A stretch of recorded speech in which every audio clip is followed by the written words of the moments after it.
नमस्कार शिक्षक साथियों, मैं पूजा गुप्ता एक बार फिर से अपने चैनल में स्वागत करती हूँ। तो सभी अध्यापकों को पाठ योजना के आधार पर ही बच्चों को शिक्षण देना है। तो आज मैं अपनी पहली वीडियो पाठ योजना की लेके आई हूँ, जो कक्षा 3 की है। शिक्षण योजना पाठ योजना 1 कक्षा 3 के लिए है। विषय पंखुड़ी है।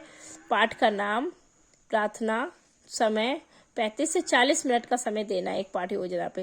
तो साथियों, हम इस तरीके से अपनी अपनी पाठ योजना तैयार कर सकते हैं और इस तरीके से हमने भी अपनी पाठ योजना तैयार की है। लर्निंग आउटकम पहले जाएगा, नंबर 2 पे प्रकरण होगा, नंबर 3 पे सामग्री होगी। तो लर्निंग आउटकम में क्या होता है, वैसे जो हमारा प्रकरण होता है प्रार्थना, तो प्रार्थना पहला पाठ है। तो उसमें कविता को सुनकर सीखकर बच्चों में लय से पढ़ने और कविता को उतार चढ़ाव के साथ पढ़ने का गुण उत्पन्न होगा। तो लर्निंग आउटकम में क्या होता है, बच्चों में क्या क्या अभी गुण है उसके बारे में बताना है कि बच्चों को कितनी जानकारी है।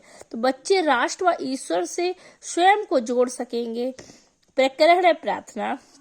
सामग्री हम लेंगे, पाठ पुस्तक लेंगे, प्रार्थना से संबंधित कोई चार्ट ले लेंगे और कोई प्राकृतिक वातावरण में बैठ के ही हम बच्चों को ये पाठ पढ़ा देंगे। सीखने सिखाने की प्रक्रिया में गतिविधि में इस तरीके से कर सकते हैं। पहला नंबर होता है शिक्षण की शुरुआत। तो पहले चरण में हम लोग शिक्षण की शुरुआत देखते हैं कि शुरुआत में हमें क्या क्या हमारी प्लानिंग होनी चाहिए।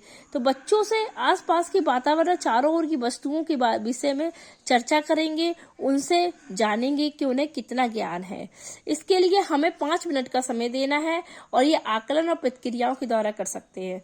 शिक्षण के दौरान क्या होता है, मोबाइल पर भी दीक्षा ऐप की सहायता से या किसी भी वीडियो के माध्यम से बच्चों को प्राकृतिक वस्तुओं और स्थानों को दिखाएंगे।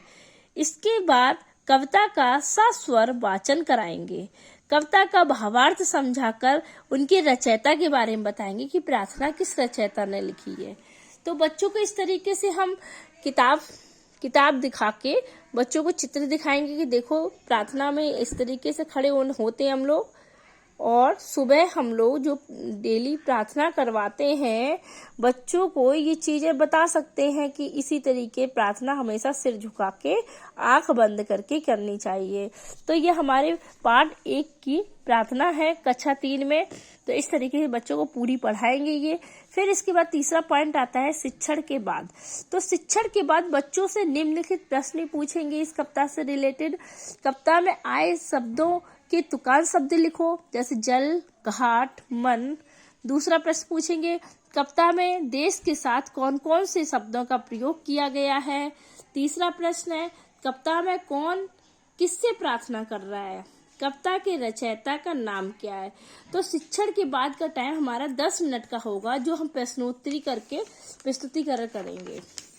अब हम गृह कार्य देंगे। तो ये हमारा गृह कार्य होगा बच्चों के लिए। सुबह जल्दी उठकर स्नान करें व मंदिर में जाकर प्रार्थना करें और जो भी आसपास की चीजें देखें उसे अपनी कॉपी पर अवश्य लिखें। कविता के रचयिता के बारे में जो भी बताया गया है उसे अपनी कॉपी पर अवश्य लिखें।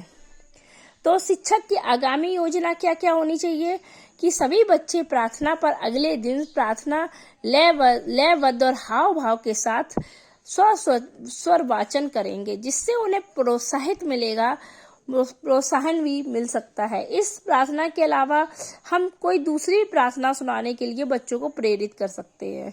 तो ये हमारी पाठ योजना 1 है कक्षा 3 के लिए। धन्यवाद। अगर आपको मेरा वीडियो अच्छा लगा हो तो प्लीज इस वीडियो को लाइक करें और सब्सक्राइब करना ना भूलें। धन्यवाद।